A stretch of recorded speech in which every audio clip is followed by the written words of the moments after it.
So organization means when in the data we have collected from the primary source or the secondary source, after that the data that is collected from the various sources, whether it is a census method or the secondary method or the primary data or it is a secondary data, that data is known as the raw data. Okay, that data which is being collected is known as a raw data. Even if we have arranged it on the papers properly, we have collected it, but still that is a raw data. Okay, suppose if the data has been collected for how many persons are there in my home, ना मेरे घर में कितने लोग हैं, कितने literate हैं, कितने इलिटरेट हैं, कितने जेंट्स हैं, कितने लेडीज है ना, ये मेरे घर की इंफॉर्मेशन हो गई। ऐसे ही मेरे पड़ोस वाले घर से, ऐसे ही सपोज करिए कि अच्छा में अगर उन्होंने 1000 घरों से उन्होंने काउंटिंग करी है, तो उनके पास में तो डेटा ऐसा है ना कि जिसमें कि उन्होंने क्या लिखा है कि कितने कितने लोग हैं ना, और जो है कितने लिटरेट है, कितने, तो हर एक घर के अकॉर्डिंग डेटा है। लेकिन जब मुझे डेटा को यूज करना, मान लीजिए मुझे ये देखना है कि किच्छा में पॉपुलेशन कितनी है या किच्छा में लेडीज कितनी है और जेंट्स कितने, ये देखना है मुझे, तो ऐसा थोड़ा मैं हर एक घर का डेटा उठा उठा के उसे काउंट करूंगी, है ना। तो मुझे उसको ऑर्गेनाइज करना है, तो मैं ऑर्गेनाइज कैसे करूंगी, उसमें से मैं इन्फॉर्मेशन लूंगी, भैया कितने लोग, कितनी पॉपुलेशन है, नंबर ऑफ पर्सन हर एक घर में कितने हैं, उन सबको ले लिया और ऐड कर दिया, उसमें से मेल्स कितने हैं, फीमेल्स कितने हैं, उसको ऐड कर दिया। तो ये क्या हुआ, ये डेटा मेरे लिए रेडीमेड अवेलेबल हो जाएगा, उसको हम क्या बोलते हैं, organization of the data. Okay, so all these chapters, all these the concepts that we will study in this books, it makes the statistical work easier. Okay, so the organization of data, learning objectives, what you have to study in this introduction: classification, methods of classification, variable, frequency, statistical series, kinds, individual, discrete, continuous, types of continuous, and bivariate frequency distribution. From this chapter onwards, your numericals will start and you will solve with me. Okay, मैं आपको यहाँ पर board में numericals करवाऊंगी और आपने मेरे साथ साथ में न्यूमेरिकल्स करने हैं, और साथ साथ में आप उसको पूछते भी जाएंगे, सॉल्व भी करेंगे रोज के रोज। सब अपनी कॉपीज बना ले बेटा, नोट्स भी बनाने हैं अपने सिविल चैप्टर के, और आप अपनी जो है कॉपीज तैयार रखें, और उसमें हमने न्यूमेरिकल्स शुरू करने हैं। इस चैप्टर से हमारे न्यूमेरिकल्स स्टार्ट हैं। So this I have introduced you that in the previous chapter we learned how to collect the data. After this come to the collected data is classified into classes and subclasses according to some characteristics. जैसे आपको हमने बताया some features के, कितने लोग हैं, कितने पढ़े लिखे हैं, कितने अनपढ़ हैं, कितने जेंट्स हैं, कितने लेडीज हैं, कितने एज ग्रुप के लोग कमाते हैं, कितने अर्निंग है, कितने नॉन अर्निंग है, ऐसे उनके कुछ फीचर्स के अकॉर्डिंग, कैरेक्टरिस्टिक के अकॉर्डिंग हम उसे डिस्ट्रीब्यूट कर लेते हैं या डिवाइड कर लेते हैं। इस प्रोसेस को हम बोलते हैं classification. The process of tabulation discussed in the next chapter is to present the classified data in a systematic. अब इससे आगे आता है ऑर्गेनाइजेशन में, पहले स्टेप है ऑर्गेनाइजेशन में क्लासिफिकेशन, मतलब क्लासेस में डिवाइड करना, और फिर आता है टैबुलेशन, मतलब जो हमने क्लासिफाइड डेटा है उसको हमने टेबल में फॉर्म करना है। Now meaning of classification: Classification is the process of arranging data into sequences and groups according to their common characteristics or separating them into different but related parts. बात कर लीजिए meaning, very important. Classification एक process होता है जिसमें कि हम data को अरेंज करते हैं सीक्वेंस और ग्रुप्स में ना, लाइंस या फिर ग्रुप्स में, जैसे लेडीज ये उतनी हो गई, इतने मेल्स हैं, इतने फीमेल्स हैं ना, पूरे किच्छा के हमने काउंट कर लिया, और उनको ग्रुप्स में उनकी किसी कॉमन फीचर के अकॉर्डिंग डिवाइड करना, जैसे इतने लोग 50 साल से ऊपर है, इतने लोग 50 साल से नीचे हैं, इसको हम बोलते हैं classification. Under classification on the basis of chosen characteristic, the similarity and dissimilarity in the various items are noted and items exhibiting similarity are grouped together in one class. जो सेम वाले फीचर्स हैं उनको हम एक अलग group में करते हैं, अलग वाले अलग ग्रुप में करते हैं। After this directly come to the objects of the classification. First, क्यों हम क्लासिफिकेशन करते हैं? First is to simplify and condense the mass of the data. इसको सिंप्लीफाई करना। In classification, the aim is to eliminate unnecessary details and make the huge mass of complex data in simple. अब हमने मान लीजिए इतने सारे pages इकट्ठे करके रख दिए, ये इस घर का, ये इस घर का, हर घर का अलग पेज है, वो तो बिल्कुल एक तरीके से बहुत सारी डिटेल्स उसमें ऐसी हैं, बहुत सारा डेटा है, तो हमने उसको सिंपल कैसे करना है, हम यूज कैसे करेंगे, वो यूजेबल बने, इसके लिए हम उससे काम करते हैं। So, for example, the huge and fragmented data collected during population census has to be classified according to sex, marital status, education, occupation. तो ऐसे हमने क्लासिफाई करना पड़ेगा ना कि मेल कितने हैं, फीमेल कितने हैं, वो मैरिड है, अनमैरिड है, एजुकेटेड कितने एजुकेटेड है, कितने ग्रेजुएट है, कितने पोस्ट ग्रेजुएट है, उनका ऑक्यूपेशन क्या है, किस सोर्स से पैसा कमाते हैं, तो इस हिसाब से हम उसको जो है क्लासीफाई करते हैं। उसको सिंप्लीफाई करने के लिए हम डेटा को क्लासीफाई करते हैं। टू एक्सप्लेन सिमिलैरिटी एंड डिससिमिलैरिटी, हम उसमें सिमिलर क्या है और अलग अलग चीजें क्या है। तो उसमें क्या होगा कि जैसे for facts like educated, uneducated, married and unmarried, employed and unemployed are kept in separate classes. तो जो अलग अलग चीजें हैं एक ही घर के हिसाब से उसको हम अलग अलग करते जाएंगे, कितने पढ़े लिखे हैं, कितने अनपढ़ है, कितने मैरिड है, कितने अनमैरिड है, कितने रोजगार है, कितने बेरोजगार है, सेपरेट क्लासेस में रखा जाएगा उनका। टू फैसिलिटेट कंपैरिजन, इससे हम कंपैरिजन कर सकते हैं। जैसे मान लीजिए चिकित्सा का लिया हमने और उत्तरपुर का लिया, वहां पे ज्यादा जाहिर सी बात है वहां पे लोग ज्यादा अर्निंग होंगे, तो कंपैरिजन कर सकते हैं हम इसमें। टू स्टडी द रिलेशनशिप्स, या फिर ये कंपैरिजन कर सकते हैं कि जो पढ़े लिखे लोग होते हैं वो ज्यादा पैसा अर्न करते हैं। Next is to study the relationship, classification helps in finding out the cause and the effect relationship. इससे हम कॉज एंड इफेक्ट रिलेशनशिप को देख सकते हैं। जैसे आपकी हम कहें कि इनकम और एजुकेशन कैन बी रिलेटेड, जो जितना ज्यादा पढ़ा लिखा है उसकी इनकम उतनी ज्यादा है, तो इसे हम देख सकते हैं कि क्या कारण है कि यहाँ के लोगों की इनकम ज्यादा है, क्योंकि वो पढ़े लिखे हैं। To prepare the data for tabulation, tabulation के लिए हमारे पास डेटा तैयार होता है। और to present a mental picture, दिमाग में पिक्चर फॉर्म होती है, भैया इतने लोग यहाँ पे पढ़े लिखे हैं, इतने कम हैं, इतने एजुकेटेड हैं, इतने मैरिड है, तो ये सब डिटेल्स जो हमारे पास में आसानी से आ जाती है। Next, requisites of a good classification. Requisites यानी कि क्या चीजें जरूरत होती है एक अच्छे क्लासिफिकेशन के लिए।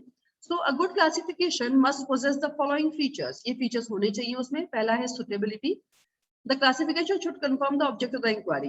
If investigation is conducted to inquire into the economic condition of worker, then it will be of no use to classify on the basis of the religion. किस चीज के लिए सुटेबल है, अगर हमें ये देखना है कि वर्कर्स की इकोनॉमिक कंडीशंस कैसी हैं, मतलब वो कितना पैसा कमाते हैं, वो घर में उनकी क्या कौन सी सुविधाएं हैं, बिजली है या नहीं है, टीवी ना और अप्लायंसेस हैं क्या नहीं है ना? तो ये सब देखने के लिए हमें उनका रिलीजन को मतलब हम डेटा कलेक्ट करें रिलीजन के ऊपर, तो जिस चीज के लिए हमें डेटा कलेक्ट करना है वो सुटेबल होना चाहिए उस चीज के लिए। Second is unambiguous. The classification should not lead to any ambiguity or confusion. It should not be difficult to place units into different groups according to their common characteristics. Classification में कुछ confusion नहीं होना चाहिए, और it should not be difficult to place units into different groups. हमें मुश्किल नहीं पड़नी चाहिए units, जो data है उसको अलग अलग units में इकट्ठा करने में। Exhaustiveness, classification should be so exhaustive that every unit of series should find place in one group of the other. इतना ज्यादा डेटा जो है हर एक ग्रुप में उसकी कहीं ना कहीं इतने ग्रुप होने चाहिए कि हर डेटा कहीं ना कहीं अरेंज हो जाए। फ्लेक्सिबिलिटी, उसको हम चेंज भी कर सकें अपने अकॉर्डिंग, जिस सिचुएशंस के according. Mutually exclusive, the classes must not overlap so that the observed value belong to one and only one of the class. There must be no item which can find its way into more than one class. Data हम ऐसे classify करना है कि एक item एक ही class में आए, दोनों जगह पर ना आ जाए, दो तीन जगह पर ना जा पाए, ऐसे हमें डेटा की हेडिंग डालनी है। अभी हम सीखेंगे सब कुछ कौन कौन सी हेडिंग डालनी है। Stability, the principle of classification once decided should remain same throughout the analysis. जो आपने एक नियम लगाया है कि अगर हम एज ग्रुप को देख रहे हैं 60 अबव लेना, 60 अबव ही लिए हैं सारे, ऐसा नहीं माने देखो रिश्तेदार तो हमने उसको कम एज का दिखा दिया। स्टेबल होना चाहिए and homogeneity, a classification is said to be homogeneous if similar items are placed in a class, all units belonging to a group should exhibit similar characteristics. तो सिमिलर होमोजेनियस डेटा लगभग होना चाहिए और हमें ऐसे ही उसे क्लासिफाई करना है। ठीक है, तो ये थे हमारे ऑब्जेक्टिव्स और रिक्विसाइट्स। अब आगे आइए मेथड्स ऑफ क्लासिफिकेशन, कैसे कैसे हम क्लासिफाई करते हैं।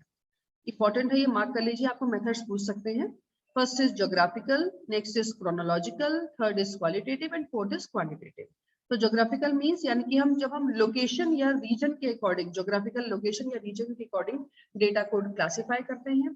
दूसरा है क्रोनोलॉजिकल, अगर हम टाइम पीरियड के अकॉर्डिंग क्लासिफाई करते हैं, ये इस साल का है, ये अगले साल का है, ये उससे अगले साल का है। Qualitative, data is classified on the base of descriptive characteristics. Descriptive यानी कि उसकी ऑनेस्टी, इंटेलिजेंस, ब्यूटी, इसको हमने नंबर में अरेंज करके फिर डेटा को क्लासिफाई किया है। और एक क्लासिफिकेशन हो सकता है क्वांटिटेटिव, नंबर्स के अकॉर्डिंग, ठीक है, जो उसके फीचर्स है उसके अकॉर्डिंग जब डिवाइड किया है। तो पहले हम स्टार्ट करते हैं geographical. Just mark the meaning. When the data is classified according to geographical location or region, it is known as geographical classification. जब हम डेटा को क्लासिफाई करते हैं रीजन के अकॉर्डिंग, एरिया वाइज, इसको हम बोलते हैं ज्योग्राफिकल। एग्जांपल देखिए यहाँ पर, देखिए आंध्र प्रदेश में पॉपुलेशन, तमिलनाडु की पॉपुलेशन, थाउजेंड्स में है ये, ठीक है, राजस्थान की, कर्नाटका, गुजरात, ठीक है। तो ये क्या हुआ हमारा जियोग्राफिकल क्लासिफिकेशन, इसको हम स्पैटियल क्लासिफिकेशन भी बोलते हैं, एरिया वाइज पॉपुलेशन है। आगे आइए क्रोनोलॉजिकल, इसको हम टेम्पोरल क्लासिफिकेशन भी बोलते हैं। When data is classified with respect to different periods of time, the type of classification is known as chronological classification. Data period of time, time के according है 51, 61, 71, 81 ईयर वाइज है। Population ली है दिल्ली की, बढ़ती जा रही है कि माइग्रेशन इतना बढ़ रहा है, हाँ, तो इसको हम क्या बोलते हैं, chronological classification. Next is qualitative classification. In qualitative classification, data is classified on the basis of descriptive characteristics or on the basis of attributes like sex, literacy, region, caste. जब हमने इसके according married, unmarried, literate, illiterate, region कौन सा है, north है या कौन सी city है, कास्ट क्या है, SC, ST, general, education, qualification, जब इसके अकॉर्डिंग हम डेटा क्लासिफाई करते हैं उसको हम बोलते हैं क्वालिटेटिव। इसमें दो तरीके के हैं, सिंपल और मैनीफोल्ड। सिंपल में पॉपुलेशन हमने लिया मेल और फीमेल, ये हुआ simple classification.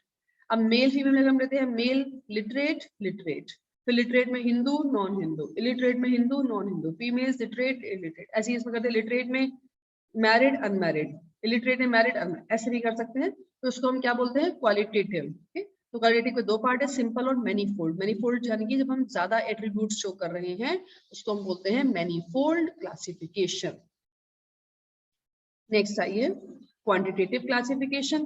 In this classification, data is classified on the basis of some characteristics which can be measured as height, weight, income, expenditure, production और sales. यहाँ पे हमें numbers में data available है, ठीक है, और हमने जो जैसे height है, age है, weight है, ठीक है, जैसे कि 50 किलो के इतने लोग हैं, इतने लोगों की अप टू 1 लाख इतने लोगों की इनकम है, इसे हम बोलते हैं क्वांटिटेटिव क्लासिफिकेशन।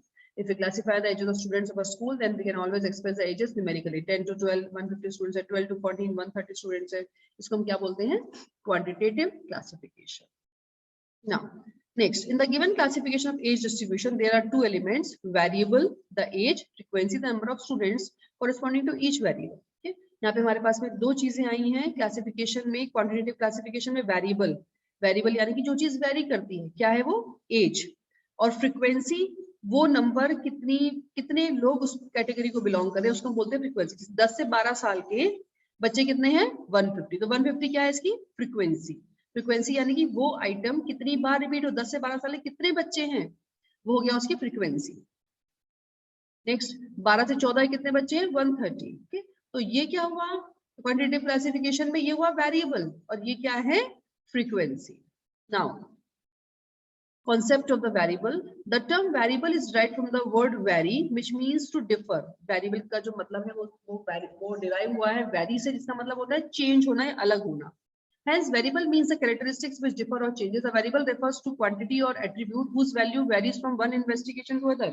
Variable वो होता है जिसकी की quantity attribute दूसरे investigation से अलग होता है ना, दूसरे एलिमेंट से अलग होता है, उसको हम बोलते हैं वेरिएबल।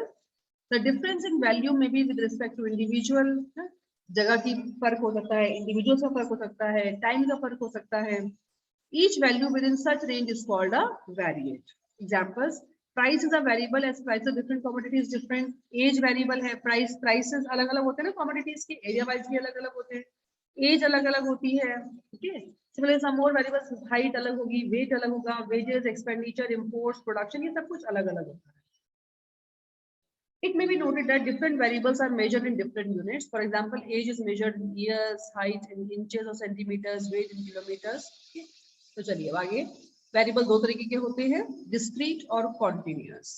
इसका आगे मीनिंग मार्क करिए सब बेटा, नोट्स में लिखना है ये। Variables which are capable of taking only exact value and not any fractional value are termed as discrete variable. ऐसे वेरिएबल जो कि सिर्फ एग्जैक्ट वैल्यू को लेते हैं, फ्रैक्शंस को नहीं लेते हैं, उनको हम बोलते हैं डिस्क्रीट वेरिएबल और discontinuous. For example, number of workers और number of students in the class are discrete.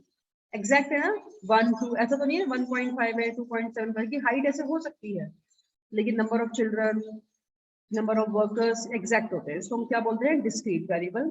In such a case data is obtained by counting. Okay, number of children 0, 5 family में कोई बच्चे नहीं है, 7 फैमिली में 1 बच्चे है, 25 फैमिली में 2 बच्चे हैं, और 3 फैमिलीज में 3 बच्चे हैं। ये एक कॉलोनी की बात हो रही है। Next, continuous variable, those variables which can take all possible values, integral as well as fraction।